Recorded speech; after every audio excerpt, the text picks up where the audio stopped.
Oi pessoal, tudo certo? Eu sou o Yuri. E é muito comum nos nossos projetos que exista ali algum momento para fazer a comunicação com o banco de dados, certo? Aqui no Micronaut a gente vai dar uma olhada então como que a gente consegue realizar aí essa comunicação com o banco de dados, né? Como que a gente consegue manter essa comunicação e como que a gente consegue, além disso,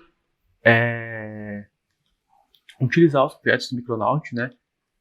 E salvar aí, criar um método para salvar os dados no banco de dados. Legal? Para isso, eu vou traçar aqui alguns paralelos com o Spring Boot. Lá no Spring Boot, quando a gente vai querer salvar alguma coisa no banco, a gente utiliza um projeto, né, que é o Spring Data. E aí, embaixo desse guarda-chuva do Spring Data, existem diversos projetos, né? Spring Data JPA, Spring Data JDBC, Spring Data Mongo, né? Se a gente quer trabalhar com Mongo, MongoDB, etc e tal. Aqui no Micronaut, a gente vai seguir a mesma ideia, legal? Para isso, o que a gente vai fazer? Eu vou abrir aqui a documentação com vocês, então já deixei ela aberta aqui prontamente a documentação, legal? E aqui na documentação do Spring Data não, perdão, do Micronaut Data, ele fala aqui alguns passos, né, que a gente tem que seguir. No exemplo da documentação, ele está usando lá o H2 como banco. No caso, eu vou utilizar o Postgres, tá? Que é o banco que já está aqui rodando na minha máquina. Então, vamos lá. Ele fala que a gente vai precisar ter um pool de conexões aí JDBC. E aqui no caso, ele vai dar o Tomcat, né? Para a gente começar a utilizar. Esse pool de conexões, galera, é aquele lá que vai disponibilizar as conexões para o banco, né? Para as threads da nossa aplicação conseguir pegar e, de fato, abrir uma conexão com o banco. Então, a gente vai ter lá esse pool de conexões, essas várias conexões com o banco de dados. Quando uma thread precisar, ela se comunica com esse pool, ele devolve uma thread, abre essa conexão com o banco, né, para essa thread, e assim a gente consegue fazer lá todos os nossos serviços, transações, né, queries, etc, assim, com o banco de dados. Legal? No caso aqui, ó, vamos só copiar essa dependência, que é o IO Micronaut SQL JDBC Tomcat, e vim aqui no nosso build.gradle. Só para organizar um pouco mais, eu vou colocar aqui o nome JPA, tá? Só para a gente falar que está trabalhando com essa parte de comunicação com o banco. Colocar essa dependência aqui. E vamos mudar, ao invés do Tomcat, vamos colocar aqui um pool chamado Hikari, que o Micronaut também já tem o projetinho, tá? Para usar esse pool de conexões do Hikari. E esse Hikari é o mesmo pool de conexões que o Spring usa por padrão. Então, o Spring Boot por padrão, quando a gente coloca lá o Spring Data e sobe ele já traz aí esse pool do Hikari, legal? Mas aqui, se quiser deixar Tomcat também, é só para essas diferenças de pool, assim, não tem muito por que a gente explorar agora, tá? Legal, vamos voltar na documentação e ver o que mais a gente precisa fazer. Aqui tem um exemplo do Application YAML, a gente já vai voltar nesse carinha aqui. E aqui, ó, ele fala, né, se a gente quiser utilizar Hibernate JPA, a gente deve incluir essa dependência aqui do Micronaut Data Hibernate JPA. É o que a gente quer, então copiar aqui essa implementação e colocar aqui feliz e contente, legal? Boa, colocamos aqui essas duas dependências que a gente precisa, o pool de conexões, para liberar as conexões aí com o banco de dados e a dependência que a gente quer, que é o Hibernate aí, para usar junto com a JPA, legal? Próxima coisa que a gente vai fazer é a seguinte, eu vou vir aqui e copiar esse exemplo do Application YAML e colocar lá no Application YAML aqui da minha aplicação, legal? Só vou dar um Enter aqui para deixar mais separadinho. E vamos entender um pouco melhor o que está acontecendo aqui, ó. Data Sources é a parte para a gente configurar os nossos data sources no sistema, né? E aqui a gente está falando do Profile Default lá, as configurações padrão aí para esse banco de dados no sistema, legal? Na URL, a gente vai colocar a URL de conexão com o banco de dados. Aqui no driver name, a gente vai colocar qual que é o driver, né, a classe o full qualified name, né, a classe lá onde está o driver no pacotinho. Usuário e senha, usuário e a senha do banco. Esse schema generate é o jeito que a gente vai querer que quando a nossa aplicação do Micronaut subir, né, como que ela gerencia os esquemas. Atualmente, nessa versão do Micronaut que a gente está gravando, até na documentação tem falando, isso daqui, galera, é muito legal a gente usar em ambientes de teste, de demonstração, tá? Mas se a gente quiser colocar uma aplicação em produção, lá no documento do Micronaut eles não recomendam que você utilize esse esquema generate aqui, legal? Eu vou até apagar ele porque não precisa de colocar. E aqui o dialeto do banco, legal? Eu vou começar agora a mexer nessas configurações, certo? Para isso, eu vou dar uma pausa aqui agora para copiar as configurações e já volto explicando de novo para vocês. Até mais. Voltamos aqui, pessoal, com a mágica, né, da edição. Eu substituí aqui as informações, tá, para a gente utilizar o Postgres aqui. Então, qual que é a ideia? Na URL de conexão, a gente coloca a URL do Postgres, né, informando aqui no final qual que é o banco de dados. Nesse driver class name, a gente vai colocar aqui o driver do Postgres, usuário e senha é nosso banco local, e o dialeto a gente pode colocar Postgres. Uma informação também que é interessante a gente ver, pessoal, e até tem lá no documento do Micronaut, que é o quê? Se a gente quiser omitir esse dialeto aqui, a gente pode omitir esse dialeto sem problema algum, legal? Só que o que pode acontecer se a gente omitir esse dialeto? Em alguns casos, principalmente aí utilizando JDBC, tá? Não JPA, que a gente está utilizando aqui agora, utilizando JDBC, quando o Micronaut for gerar as queries em momento de compilação, se a gente não colocar o dialeto, ele pode se perder um pouco, ele pode não saber como gerar essas queries, legal? Por isso ele fala na documentação que é interessante a gente colocar os dialetos, lá tem uma partezinha que ele explica quais são os dialetos suportados. No caso aqui, como eu estou utilizando JPA, pelo menos em alguns testes que eu fiz, eu não tive esses problemas, então a gente pode até omitir aqui do arquivo de configuração, legal? A última coisa que falta a gente fazer é a seguinte: colocamos aqui essa informação do driver, certo? E a gente precisa também vir aqui no nosso build.gradle e colocar a dependência desse driver do Postgres aqui, para que ele, na hora que subir, consiga achar aquela classe lá, do org PostgreSQL driver. Legal? Então, para isso, já deixei até aqui aberto também o nosso MVN repository, pode ser até a última versão do driver aqui mesmo, eu estou com a última versão do Postgres, se eu não me engano. Colocar aqui, e a única coisa que eu vou fazer em vez de deixar o compile, eu vou voltar aqui para implementation, só para ficar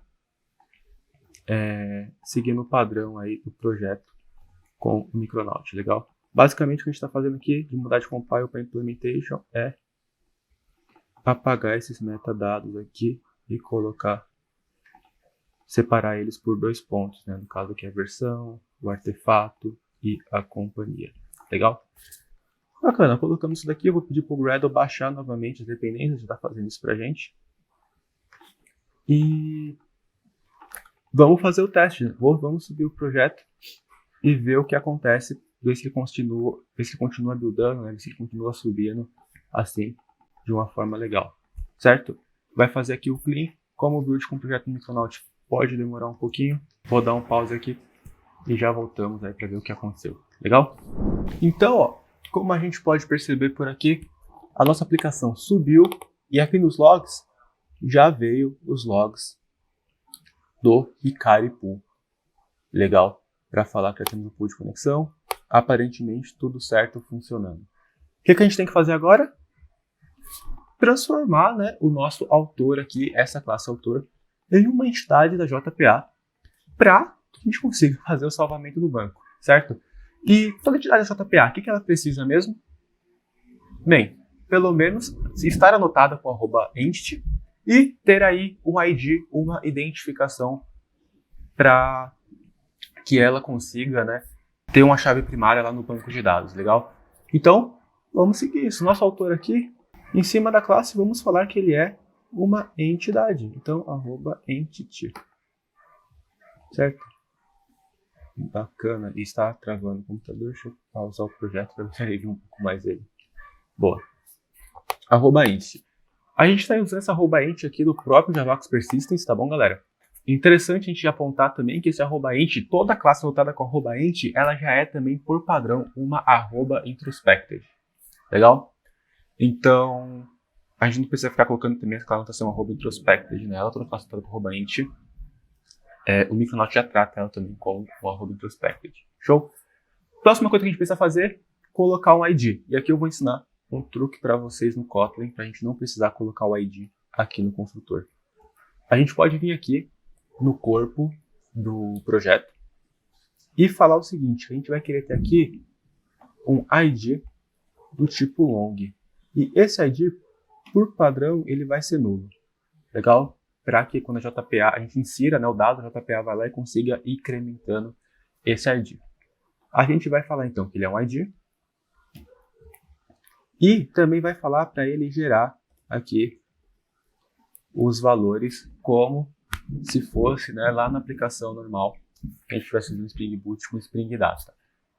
Ponto interessante aqui, tá bom? Esse Generated Values, ele vai seguir a mesma estratégia lá da JPA, ou seja, quando a gente não passa nenhuma estratégia aqui para ele, ele por padrão vai pegar aí a estratégia automática, certo? Se a gente quisesse especificar uma estratégia, a gente abriria aqui os parênteses, né?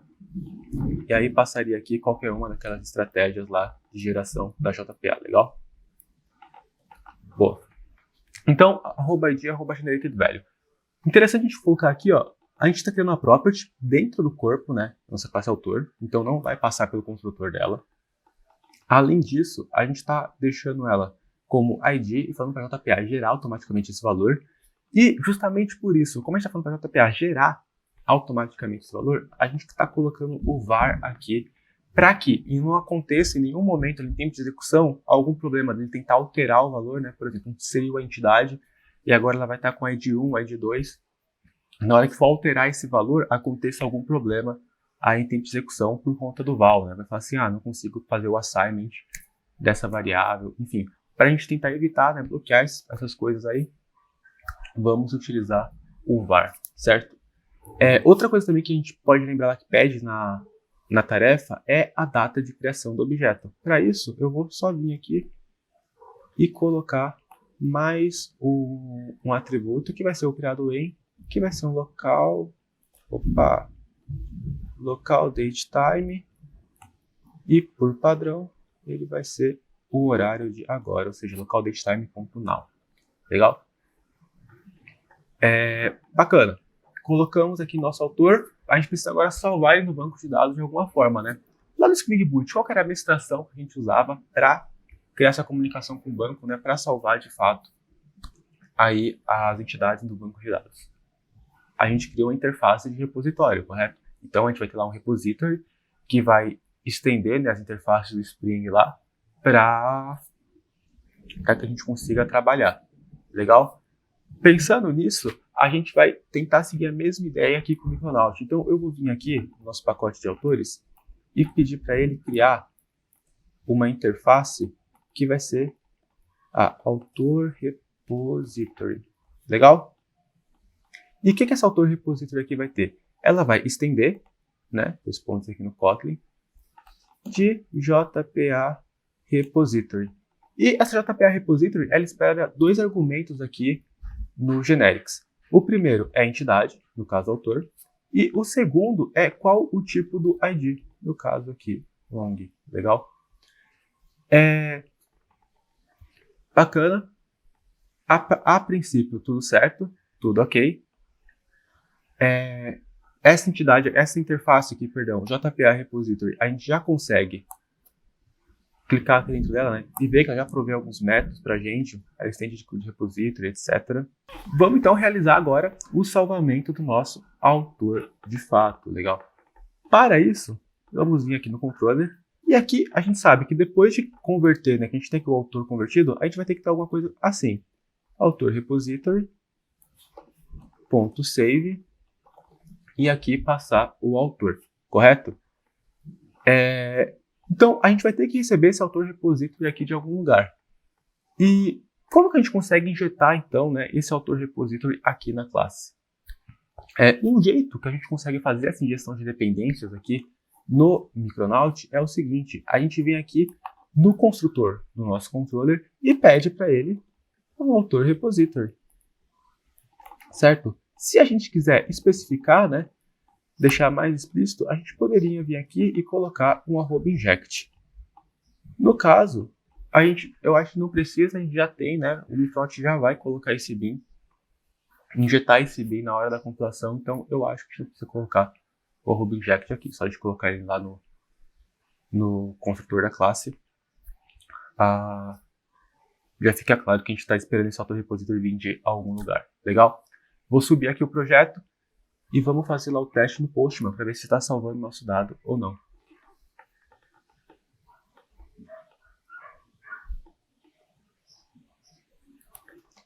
Boa, então subiu aqui o projeto. Vamos vir aqui no Postman e agora fazer aqui um cadastro legal lá no nosso /autores. Fazer aqui a requisição. Demora um pouquinho essa primeira requisição, vamos ver o que acontece. E olha só, recebemos aqui um 500. Ó, falha para injetar o parâmetro autor repository na classe repository. Ó, e aqui ele está falando, né, várias coisas aqui pra gente. Basicamente o que esse erro está querendo dizer aqui, galera, a gente pode até ver aqui na Stack Trace, que subiu aqui, né, tá bem mais, tá bem mais explícito aqui esse erro, né, bem mais especificado de fato. O que ele está falando aqui? A gente criou nosso autor repository, legal? Só que nosso autor repository, a gente apenas estendemos essa classe do JPA repository do Micronaut. A gente precisa dizer para o Micronaut, da mesma forma que a gente fala para o Micronaut que tal classe é um controller, a gente precisa vir aqui e falar que essa classe também é um repositório de dados aí. Estende aqui, ó, de IOData Micronaut Annotation Repository, certo? E por que a gente precisa fazer isso? Porque essa anotação @repository, que no momento de compilação, o Micronaut vai encontrar ela e vai começar a gerar o código para o nosso repositório, legal? Então, a gente precisa dessa anotação para criar esse código, para gerar esse código e para conseguir injetar o bin ali pra gente, certo? Por isso que subiu esse erro. Eu vou pedir para ele, por favor, rebootar aqui o projeto, certo? E esperar mais um pouquinho para a gente ir lá e fazer um outro teste para ver se continua dando erro ou não. Legal? Vamos esperar ele aqui terminar de buildar o projeto, subir. A gente já vai no Postman fazer o teste. Vamos lá dar uma olhada no nosso Postman e fazer a requisição. Boa, demora um pouquinho essa primeira requisição mesmo. Olha só, tá demorando aqui um tiquinho. Boa. Ó. O que tá aparecendo aqui, ó? Deu esse erro, esse 500. E apareceu aqui, ó, a primeira exceção, né? No backing repository configuration for your repository. Check your configuration and try again. Basicamente, o que ele está falando aqui é o seguinte: deu erro aqui na hora que foi salvar o nosso autor. E por que deu esse erro? Ó, vamos dar uma olhada aqui no application para ver se a gente consegue entender um pouco mais dele. A gente aqui fez toda essa configuração de comunicação com o banco, né? Só que a gente, lembra naquela parte de geração de esquema? A gente aqui não falou para ele gerar o esquema para a gente, não gerar as tabelas do banco de dados para a gente aí na JPA. Então, por isso, subiu essa exceção, tá? Falando esse tal de No Back Operations aí. O que a gente precisa fazer então? Aqui no final, a gente vai colocar aqui lá as configurações da JPA para falar para a JPA, nesse caso, gerar as tabelas aqui para a gente. Legal? Lembrando que sempre em produção é interessante que você tenha outra estratégia de geração de tabelas. Usando migrations, enfim. Aqui como é um teste, a gente vai usar aqui a própria default da JPA, tá? Então vou dar um pause só para copiar essa configuração, quando eu lembrar agora de cabeça, e já volto aqui com ela pronta. Legal? Legal, pessoal. Então coloquei aqui, ó, as configurações de JPA, né? Falando para ele gerar aí aquela estratégia de update das tabelas, tá bom? No Hibernate. Já pedi para subir a aplicação também para adiantar um pouco pra gente. O que mostra aqui, ó? Tá mostrando o nosso pool subiu. Também tá mostrando aqui agora que alguns logs do Hibernate, ó, falando sobre o dialeto, falando sobre nossa entidade, autor aqui, etc. E o último log falando que de fato subiu o servidor, legal? Vou vir aqui pedir para salvar novamente nossa entidade aí no banco, né? Fazer uma requisição para fechar todo o fluxo. Legal? Esperar um pouquinho. Boa. Olha só, recebemos aqui 200 como status. Se a gente olhar aqui os logs da aplicação, mostra todos esses logs, né? Então, tá mostrando aí pra gente o log de requisição e aquele log que a gente colocou lá do autor, né, da conversão. E, mais interessante do que isso ainda, eu vou vir aqui nesse softwarezinho chamado The Beaver. Vou atualizar aqui a conexão, acho que já foi. E ver, tentar conectar no banco de dados, vou desconectar e conectar novamente, para mostrar para vocês que foi salvo lá na nossa tabela, legal? Então, vamos abrir aqui, ó, temos aqui o autor, dados, e olha só que legal, Rafael Ponte aqui com o e-mail, a descrição, a data de criação, tudo mostrando pra gente que o autor foi de fato inserido no banco, certo? Legal, pessoal. Ponto interessante sobre essas coisas aqui do Micronaut, né, é que tudo que ele tentar, que ele puder fazer em tempo de compilação, né, então geração de queries, os repositórios, né, e etc., ele vai tentar fazer aí em tempo de compilação. Em runtime, ele vai deixar, né, em reflections, assim, em tempo de execução, ele vai tentar deixar, né, poucas coisas, ou algumas bibliotecas que a gente usar, que eles não trabalham com AOT, né, só com tempo de execução, para conseguir fechar tudo isso, legal? Então, ó, com algumas poucas configurações, né, configuração do data source, configuração aqui do JPA para fazer o DDL, a inserção, né, das dependências aqui no build, usamos aí as anotações da JPA que a gente já está acostumado, a parte aí da criação de repositórios, né, etc. A gente consegue ver que tudo está sendo bem simples, né? E no final a gente tenta deixar de uma forma fácil para a gente sentar e começar a usar. Legal? Espero que vocês tenham gostado do vídeo. Abraço e até mais. Tchau!